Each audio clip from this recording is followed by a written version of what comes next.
This is why my 370Z has not been working for the past year, and it's not what you think. I've been getting asked what happened to the Z, what's going on with the Z, what happened to it. So here it is. This is what happened to the Z. The build was going great. Things lined up with parts, installs, the whole build plan was going according to plan. Until one stupid mistake that I did that costed literally this build to be put on hold for the past year. This is where we are right now. Version 1 of this build, the street build version 1, I guess, is finished. Like, it has been done. We've completed what we wanted to do with the first version of this car, which was to have it a really nice drivable experience where you can take it from the street to track and to shows all in one day, and it'll rip and it'll look good. So we accomplished that. So the car at its peak pretty much looked like this, but with T5R two-piece wheels that I did get rid of, that I did sell. In the first version is a Weber Sports front bumper, 326 Manrique universal wing. We wrapped it in 3M atomic teal. It had Work Emotions T5R two-piece, BC Racing coilovers, fast intentions, catback exhaust, NVIDIA test parts, AEM long tube intakes. We upgraded the transmission bushings, the diff bushings, added a diff brace. We also added the Strike Fast short shifter kit. We also have hard race, rear camber arms, and front upper control arms. Pretty much the recipe that we intended for the first version of this car. A reliable street car that looks good and that performs good on the track.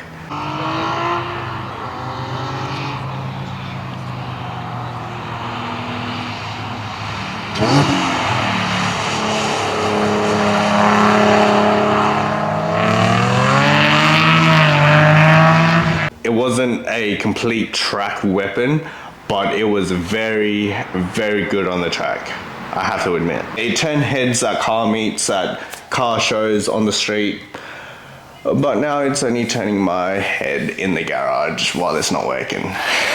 So I had a trip to Malaysia last year for Tokyo Auto Salon. And so that night when I came back, I couldn't wait to drive this thing. Because of the experience that I had in Malaysia, from Tokyo Auto Salon, from the local car meets and the local car people that I met, I couldn't wait to come back and just rip this thing.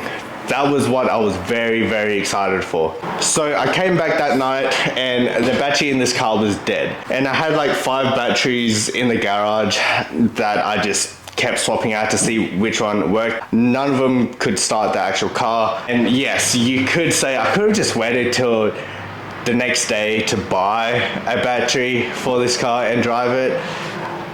Yeah, in hindsight, yeah. That's what I should have done. I grabbed the battery out of the work van. As excited as a man could be, I put it into this car, all smiles, all happy, very, very excited. I'm like, yes, I get to drive this thing today because I knew that battery works. The battery works, so that means it's gonna work in this car. That's where things went terribly wrong. As you do with any battery, you put it into the holder, connect the connectors, the leads onto the battery, you tighten them up. Very excited. Yay, yay, yay, I'm gonna drive. Yay, it's gonna start. Oh my God, I can't wait.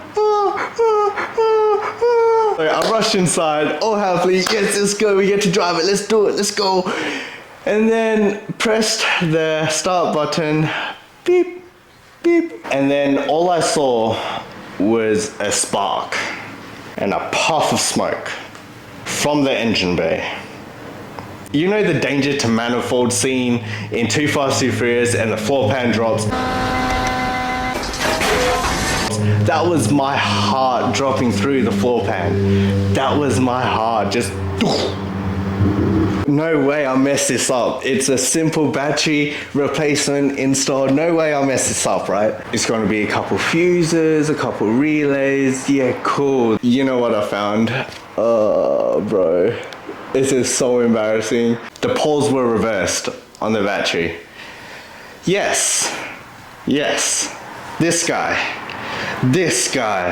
installed a battery in reverse in the 370Z. Here's my justification. Well, there's really nothing to justify because I messed up. I fucked up. And I own it. And it's my fault. So this is where I kind of got complacent. The way the battery sits in a 370Z, the poles sit away from the firewall. So firewall is here, back of the battery sits here, the poles are on this side. So I got complacent. Shoot me.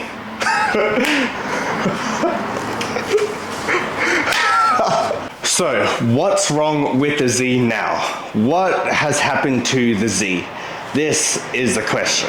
So I took it to a workshop to figure out why it's not starting, just to diagnose the whole car and to see what's fried and what's burned and what I need to replace. And so they came back to me and said, we found no comms between the ECM and the TCM. Yeah.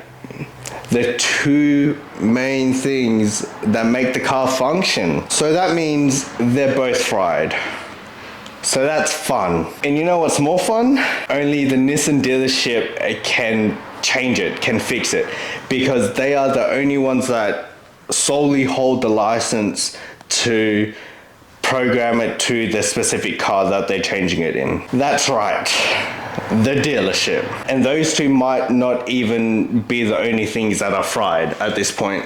Like, that's just a starting point to see what else we have to replace. I haven't got a quote from Nissan because I don't want to go through that path yet. I've been kind of estimating the prices that it'll be just to fix the ECM and the TCM, and looking at parts and estimating kind of labor prices hourly and how long it'll take type thing. I'm estimating it'll be like a 5K fix minimum. That's air suspension.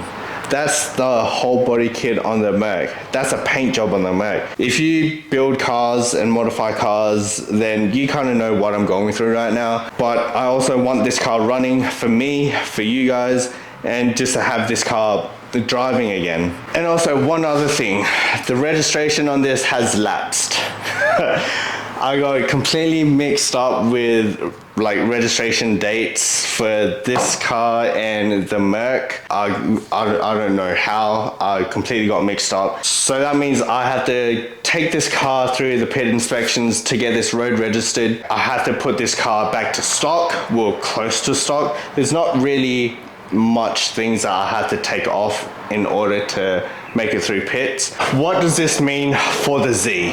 I don't think I can ever sell this car. I don't think I could get to a point to where I can sell this car. Don't quote me on that. Ask me again in like 3, 4, 5 years maybe. But yeah, this car has a lot of sentimental value. It's the first car that I properly put effort into and that I built. There's so much I want to do with this car. There's so much potential that is still untapped with this car that I haven't even explored. So long live the Z. We gotta get the car running again, road registered, and then if you guys stick around, I might bless you guys with a version 2 of this car. That's the full update of what's been happening with the Z, what happened to the Z. Hopefully I answered all of your questions. It's not Nissan's fault, it's not the Z's fault, it's my fault. If you guys want to roast me down in the comments below, because yes, it's dumb. I did something dumb. Thank you guys so much for watching the video. Hope I answered all your questions about what has happened to the Z. Yeah, I'll see you guys in the next video. As always, press that like and subscribe button and take care. Peace. Bye.